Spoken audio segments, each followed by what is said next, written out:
냉기 제거 신도 요시하루. 우리가 몰랐던 냉기 제거의 놀라운 비밀은 신도 요시하루.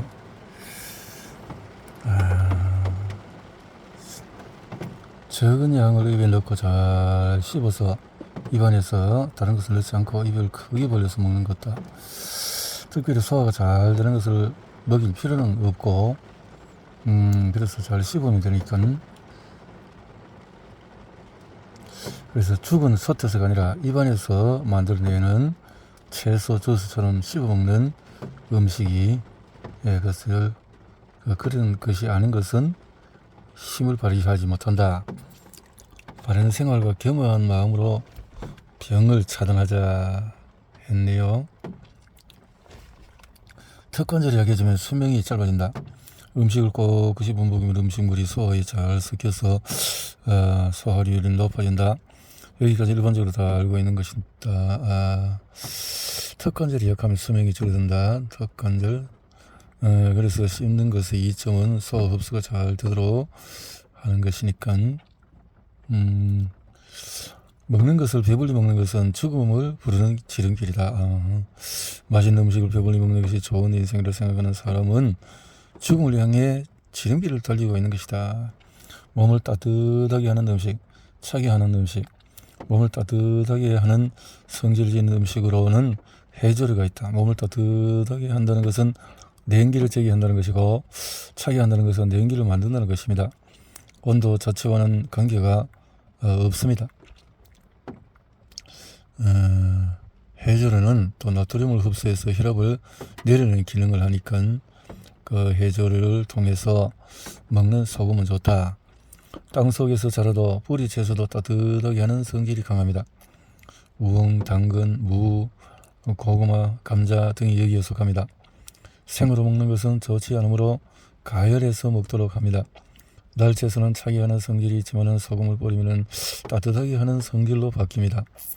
장아찌를 만들어서 먹거나 햇볕에 말려서 먹으면 더욱 좋습니다.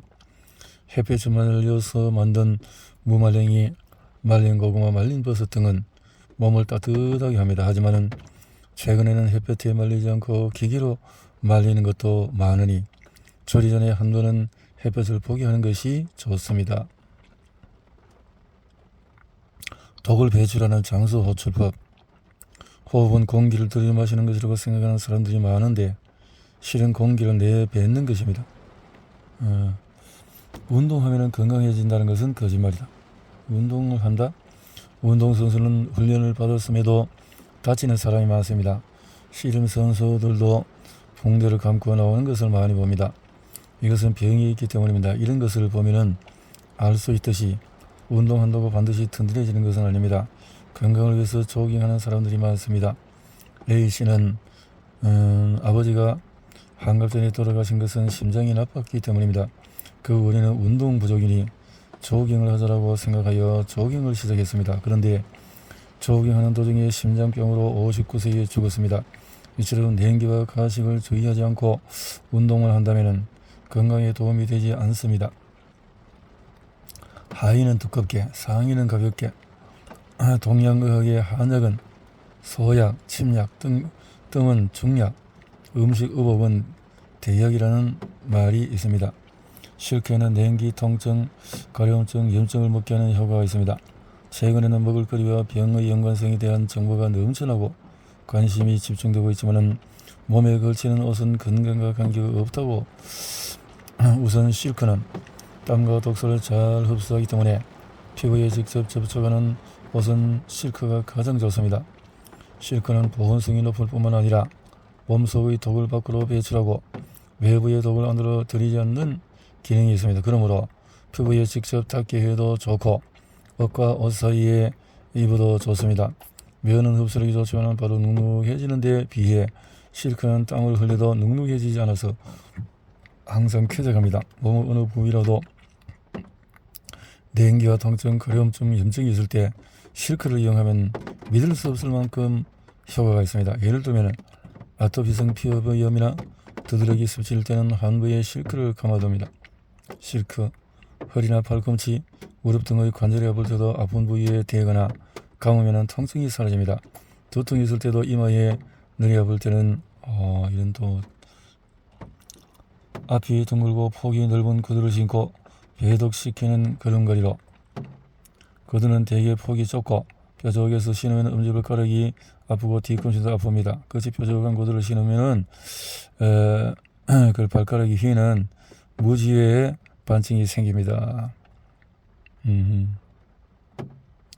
다리를 쭉 뻗고 땅을 치듯이 걸으면 독한 냉기가 잘 빠져나간다. 구두의 바닥을 위로 하고 힘을 가해서 굽히 봅니다. 양말 신는 법. 실크로 만든 발가락 양말 가장 먼저 신는다. 면으로 된 발가락 양말을 신는다. 실크 양말을 신는다. 양말 신는 법. 저렇게 하는 거. 겹이 4, 5켤레 정도의 양말을 신습니다. 마지막으로 면이나 털, 양말, 화학섬유가 조금 든 20% 이하는 괜찮습니다. 밤에 잠을 잘 때도 양말을 신습니다. 양말은 땀을 젖기도 하고 나쁜 냄새가 나기도 하며 독이 나와서 구멍이 뚫리기도 합니다. 또 발에서 무좀이나 습진이 생기기도 하고 발목이나 장단지를 가려워지기도 하고 그래서 양말을 갈아 신어서 항상 청결을 유지합니다. 아이들에게 발가락 양말을 신게 하나요? 질문을 종종 받습니다. 갓난아기에는 발가락 양말이 무리이므로 어른은 보통 양말을 신기면 됩니다. 실크와 면 양말을 겹겹이 10켤레 정도 신기고 상반신은 실크로 된 가벼운 반소매나 민소매 속옷을 입힙니다. 겨울에는 바지를 입힙니다. 이렇게 하면 몸속의 각종 장기가 튼튼해지고 골격이나 살집이 단단한 체형이 됩니다. 걸음마를 시작할 때는 어른 양말을 신기면은 잘 벗겨져서 제대로 걸을 수 없습니다. 실크와 면으로 된 어린이용 양말을 겹겹이 신기고 마지막으로 미끄럼 방지용 양말을 신깁니다. 그렇게 하면 걸음마가 늦어진다고 염려하는 분도 있는데 그런 일은 없습니다. 감기는 만병을 치유하는 근원이다. 지금까지 감기는 만병의 근원이라고 생각했습니다만 냉기 제거를 하면서 오히려 감기는 만병을 치유하는 근원이 된다는 사실을 말했습니다. 냉기 제거를 해서 감기를 잘 다스리면 그때까지 독이나 그냥 두면은 큰 병이 될 독의 근원이 배출될 그런 일이 있다. 실크 양말과 면 양말을 겹겹이 신는다. 실크는 냉기 제거에 꼭 필요한 건강천이다. 실크로 만든 발가락 양말, 실크로 만든 속바지, 실크로 만든 네일 등 피부에 직접 닿는 것은 실크로 된 것이 좋습니다. 실크에는 다음 같은 성질이 있기 때문입니다. 실크에는 누이 꼬치에서 만들어집니다. 흡수 때문에 실크는 다공성이기 때문에 공기를 많이 함유할 수 있습니다. 그러므로 피부로부터 습기나 독을 잘 흡수하고 보습 효과를 올립니다. 그 외에도 다른 섬유보다도 열을 잘 전달하지 못하는 성질이 있기 때문에 겨울에는 열을 빼앗기지 않고 여름에는 바깥의 열기를 안으로 들이지 않아서 시원하게 보낼 수 있습니다. 그 좋은 예가 설면제골 실크 100%인데 겨울에는 따뜻하고 여름에는 시원할 뿐만 아니라 자고 있는 사이에 몸의 독을 잘 배출해서 피로가 완전히 풀립니다. 묻는 설면자는 호흡을 하기 때문에 독소는 밖으로 발산되지 않고 남지 않습니다.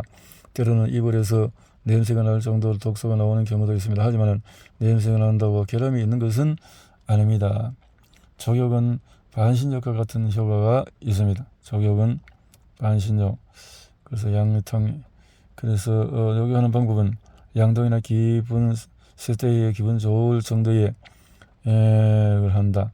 그래서 설사나 생리통, 두통이 심할 때 밤의 입욕 시간까지 기다릴 수 없을 때도 가볍게 좋다라네요.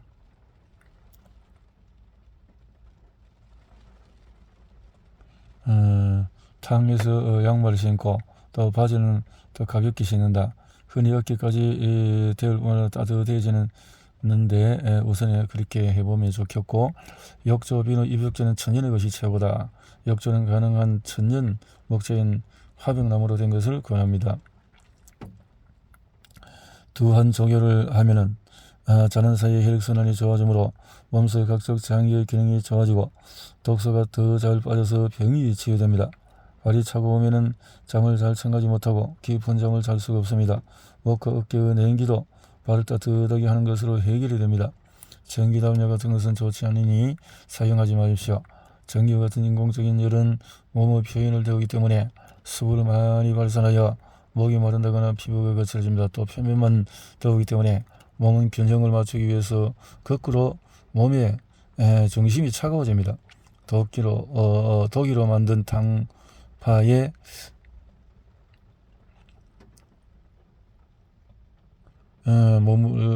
물을 담아서 이불 속에 넣으면 자연스러운 열로 몸속까지 따뜻해집니다. 반드시 시도해 보기 바랍니다. 양철로 된 것보다는 도기로 된 것이 좋습니다.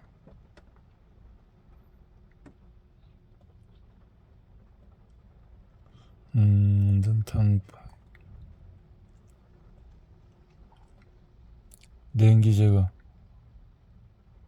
독을 배출한다. 자고 있는 사이에 독 배출을 순조롭게. 자고 있는 시간은 몸속에서 쌓인 독을 배출하는 중요한 시간입니다. 예를 들면 화장실에 자고 가고 싶다거나 기침이 난다거나 습진이 생긴다는 증상은 낮에 깨어있는 동안 밖으로 배출하지 못한 독소가 나가는 것이니 수면을 해준다고 걱정할 필요가 없습니다. 반신욕은 미지근한 물에 20분 이상 들어간다. 반신욕. 간장, 눈, 근육, 손톱, 눈의 통증이나 피로, 시력 저하 등 눈병의 원인은 간장이므로 간장이 좋아지면 눈도 좋아집니다. 또 간장은 근육과 관계가 많습니다. 적당하게 힘줄이 있는 것은 좋지만 극단적으로 몸이 딱딱하고 힘줄이 드러나 보이는 것은 간장이 나쁘기 때문입니다. 손톱이나 발톱으로 또 간장의 상태를 알 수가 있습니다. 심장, 혀, 혈맥, 털, 혀가 꼬부러지고 저린 것은 심장의 독 때문입니다. 혈관도 심장과 관계가 있습니다. 뇌혈이나 뇌졸중도 심근경색이나 협심증과 마찬가지로 심장이 나빠서 생기는 병입니다. 냉기 제거를 하면은 팔이나 등, 가슴털이 옅어지는데 이것도 심장이 좋아진 증거입니다. 코, 피부섬, 코 병은 폐가 나쁜 것이 원인입니다. 변비는 피부의 적이라고 하듯이 폐와 대장과 피부가 연관이 있습니다. 폐와 대장의 기능이 나빠서 독소가 잘 배출되지 않을 때는 피부에서 독소가 나기 때문에 피부가 거칠어집니다. 폐나 대장이 좋아지면 피부는 자연히 깨끗해지므로 화장품에 신경 쓸 필요가 없습니다. 신장, 기, 뼈, 머리카락, 중이염, 이명 등은 신장의 독이 기로 보내져서 생깁니다. 커피도 신장의 독 배출이라고 합니다. 신장은 이를 비롯해서 뼈를 관리하기 때문에 기능이 나빠지면 칼슘을 섭취해도 몸에는 흡수되지 않습니다. 사소한 일을 걱정하고 안전을 구절 못하면 냉기의 5천 변화되는 독이 쌓입니다. 반복해서 말하지만 몸과 마음은 하나입니다. 냉기 제기를 하면 독이 배출된다는 것이 바로 이런 것이구나 하고 납득할 수 있을 것입니다. 병이 난 것은 바로 나의 이런 성격 때문이라고 반성하고 마음가짐이나 생각을 바꾸면 병도 차츰 좋아집니다. 이런 증상은 모두 독이 배출하는 것이므로 몸에는 좋은 일입니다. 그러나 이때 과연 괜찮을까? 혹시 죽는 것은 아닐까? 하고 걱정을 하면 상당히 스트레스가 되기도 합니다. 최근에 서양의학에서 암이나 고혈압의 무서운 병은 스트레스와 관계가 깊다는 사실이 밝혀졌습니다. 사소한 일을 걱정하고 안절부절 못해서 생기는 마음의 독은 냉기와 과식 때문에 생기는 독의 5천배나 된다고 합니다. 5천배나 된다고 걱정하지 말라고 말하는 것은 무리라고 간단히 정리해 볼 일이 아닙니다. 원래 어느 정도 독을 배출하면 그 증상도 빠른 시일 내에 사라집니다. 그러나 걱정으로 생기는 독이 많이 쌓이면 고독도 함께 배출해야 하므로 증상이 더 심하게 나타나서 병의 원인은 세균이 아니라 마음가짐이다. 병의 원인은 세균이라고 하지만 실은 세균이 아니라 마음가짐입니다. 냉기 제기를 확실하게 하고 과식하지 않고 마음을 편안하게 하면서 모두의 행복을 한다면 세균에 들어올 틈이 없습니다. 그러나 편한 것만 찾고 아무것 이렇게나 산다면 몸이 약해지고 몸이 발열은 독 배출의 하나이다. 몸의 독 배출을 한다. 암이나 혈전 등의 원인이 되는 독소를 많이 운반하자 할 때 발열되어 혈관이 넓어지고 맥박이 빨라져서 대량의 혈액이 몸속으로 흐릅니다. 이것은 마치 강이 급류해서 큰 바위를 밀어내는 것과 같습니다. 그러므로 열이 나지 않으니 건강하다고 생각하는 것은 잘못된 것입니다. 이런 사람은 독을 마냥 쌓고 있는 것입니다. 세균이나 곰팡이, 바이러스 등에 의한 것, 열은 세균 등의 기능을 억제함과 동시에 백혈구 등을 많이 전달하고자 합니다. 사막이나 점도 장기의 독배 처리의 증거이다. 건강한 사람의 얼굴빛은 밝고 또 투명하고 윤기가 있습니다. 얼굴빛을 보면 건강 상태를 알 수가 있습니다. 색의 기본은 음영, 오설, 적백, 황청, 흑의 5가지라고 합니다. 색이 점점 옅어지고 피부가 윤기가 나기 시작하고 그러면 몸의 기본으로 치유되었다고 볼 수가 있습니다. 얼굴이 흰 사람 중에서 변비인 사람이 많다고 합니다. 변비는 바로 장어병이라 합니다. 대장은 폐의 부이므로 색이 흰 사람, 또 이렇게 붉은 얼굴 하면 술주정병이 심장이 나쁘고 간장의 상태가 좋지 않으면 소화기를 공격하고 소화기는 그것을 견디기 위해서 또 먹어야 되고 술을 좋아하는 사람은 비만이 많다라는 거죠.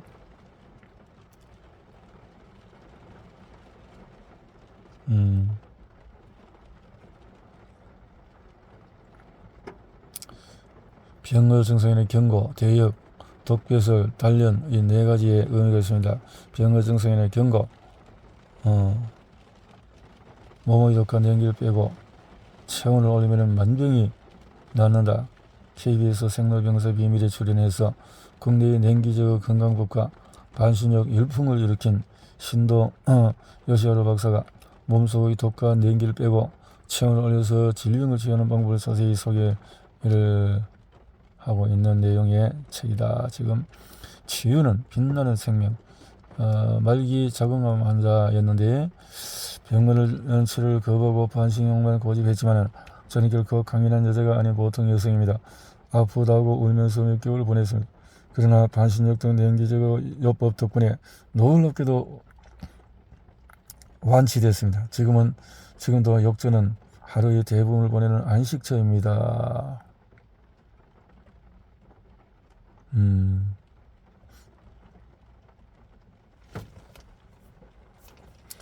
고심하고 고심한 끝에 이렇게